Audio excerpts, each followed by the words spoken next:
بسم الله الرحمن الرحيم.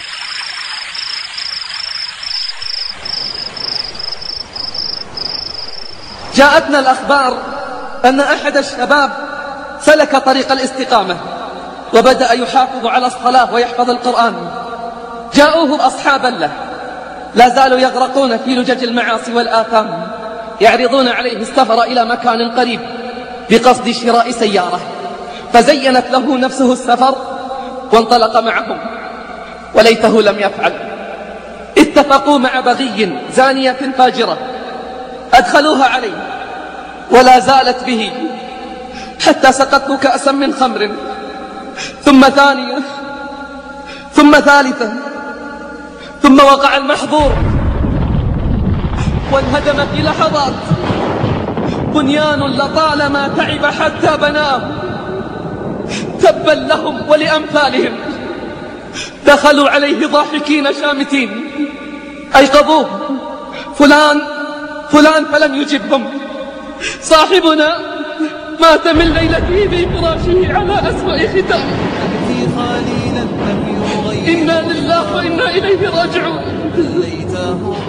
أي أصحاب هؤلاء، أي أصحاب هؤلاء، أي أصحاب هؤلاء، أي أصحاب. يا أيها الذين آمنوا قوا أنفسكم وأهليكم نارا وقودها الناس والحجارة عليها ملائكة غلاظ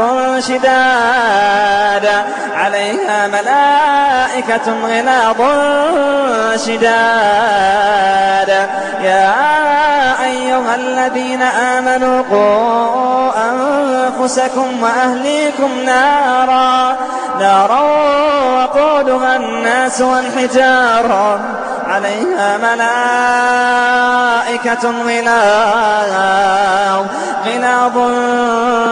شداد لا يعصون الله ما أمرهم ويفعلون ما يؤمرون.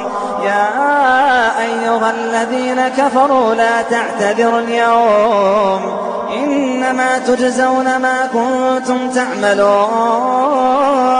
يا أيها الذين آمنوا توبوا إلى الله،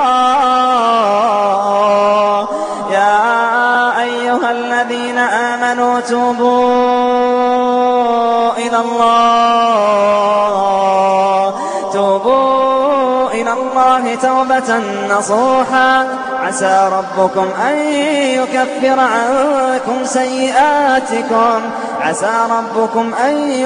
عنكم سيئاتكم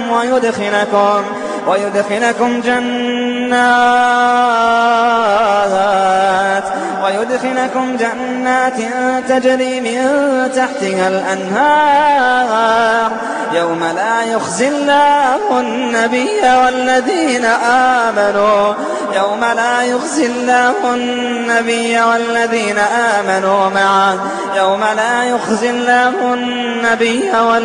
آمنوا معه نورهم يسعى بين أيديهم وبأيمانهم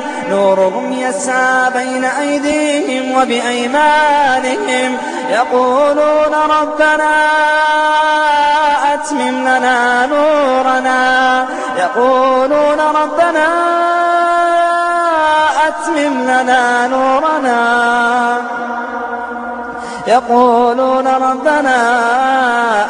لنا نورنا واغفر لنا إنك على كل شيء قدير.